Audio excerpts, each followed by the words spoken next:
Let's continue to get reaction on Deputy Chief Justice Raymond Zondo's postponement of that decision regarding his recusal as State Capture Inquiry Chair.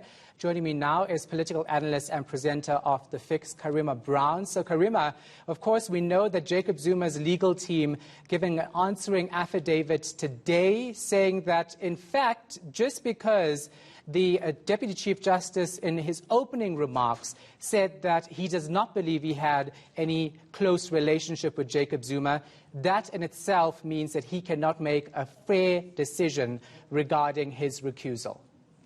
Absolutely, Shahan. In fact, what the former president's lawyers effectively did with their response was they called Chief Justice Zondo a liar. They insisted that there was a friendship, and not only was there a friendship, they said that there was one-on-one meetings, and also they said that the conversation between the former president and the current Deputy Chief Justice involved, conversations about the Deputy Chief Justice's career in the judiciary.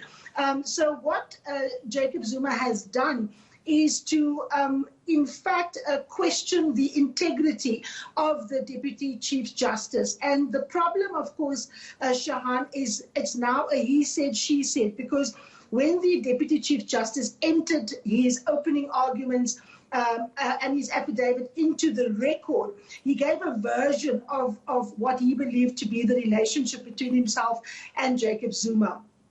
To try and set people's minds at ease.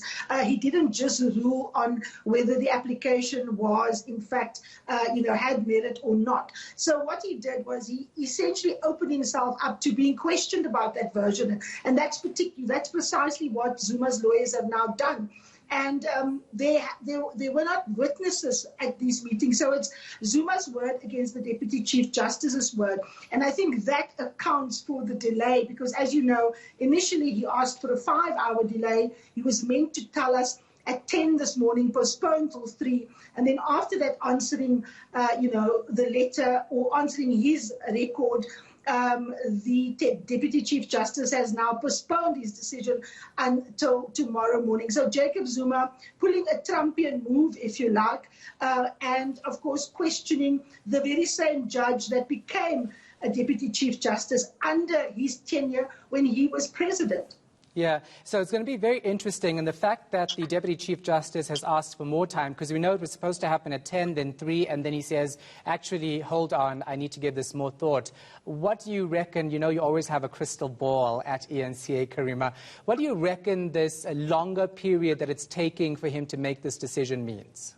Look, Deputy Justice Zondo has gone to extraordinary lengths to assure Jacob Zuma that he is not unfair toward him and that he's not biased. The fact that his lawyers have now essentially questioned the nature of his relationship as he, the Deputy Justice, understands it, places him in an invidious position because, as I said, there's no way to prove who is right and who is wrong. And that only arose because he spoke prior to the application being heard. So I'm thinking, Shahan, that he will have to answer that conundrum and almost give us a watertight answer one way or the other. I'm not sure if it was tactical to do what he did. He followed precedent. In the case between Louis Late and Nelson Mandela, there were judges on our bench who obviously had a pre-existing relationship with the then president. And what they did to allay everyone's fears was that they explained the nature of their relationship. And I think the Deputy Chief Justice wanted to uphold that kind of honorable tradition. I'm not sure whether or not the Deputy Chief Justice reckoned that he's sitting with a president that will essentially call a sitting Deputy Chief Justice a liar to his face. And that is what we saw this afternoon. Now, the pushback from Jacob Zuma was always going to be outside of what is normally accepted, what is legally accepted. And of course, it comes again down to the integrity of the people on the bench.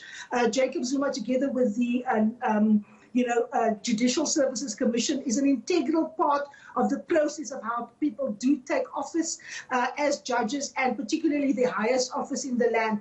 And to, as a former president, call a Deputy Chief Justice of the Constitutional Court in South Africa a liar to his face is an enormous, upping of the stakes.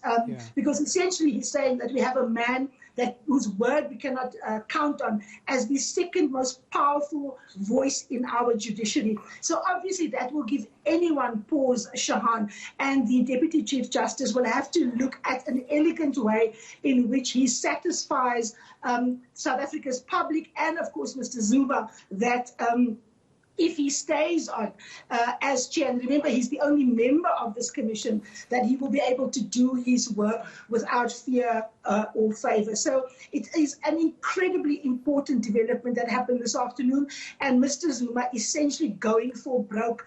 And I suspect, Shahan, is because he's absolutely desperate to not sit across the Deputy Chief Justice and explain away the witness accounts of over 30 witnesses, who places him center and front at the allegations of state capture, Shahan. Yeah, definitely. We're going to leave it right there. Political analyst and presenter of The Fix, Karima Brown.